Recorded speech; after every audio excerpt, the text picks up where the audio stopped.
My guest today is Jeff White. We're talking about trading as a numbers game and how you can put those odds in your favor.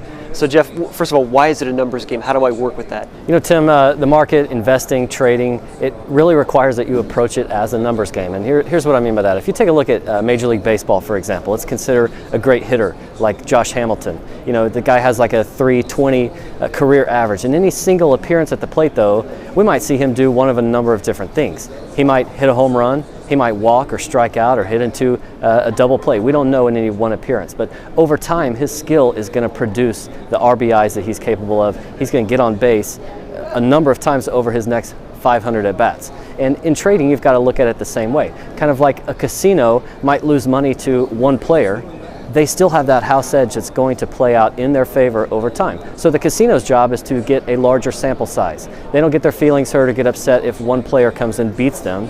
It's just a matter of putting that edge at work over time. And I think in your trading, you've got lots of advantages to doing that. One is you're sizing your positions in such a way that suddenly this trade doesn't mean everything. It doesn't mean the difference between life or death, or survival or not as a trader. I'm sizing this position in such a way that if it fails, I can withstand that hit and move on to the next trade. I've got to be able to do that.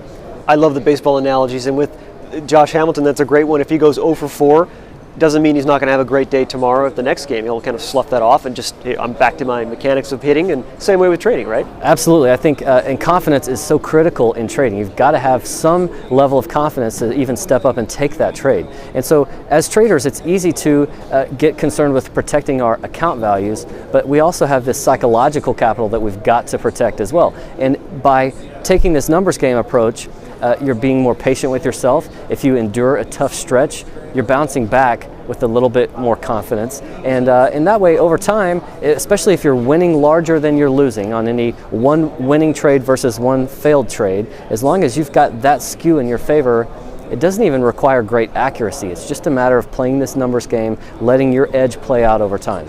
So I think the question then becomes how do I know if I have 4 losing trades in a row, if that's just statistically what's going to happen versus 8 in a row, which still may happen, but I need to just figure out if I'm not reading the market right, something's different, I got to make some changes. That's a great question. I think that's totally fair. I think as a trader, as you start to hit that rough stretch, the first thing you do is cut back on your size, just in case you're not seeing the ball clearly. And so you start cutting back a little bit, and then you just pay real close attention. Am I missing something new that's taking place right now? Do I need to be modifying my approach, or is this the type of thing that's just kind of a one-off occurrence where maybe I just stepped out and took a hit? Because those are going to happen in the market.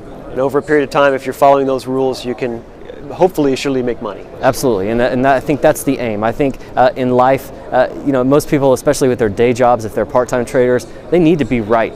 I want a good doctor who's right all the time. I want a lawyer who's right all the time.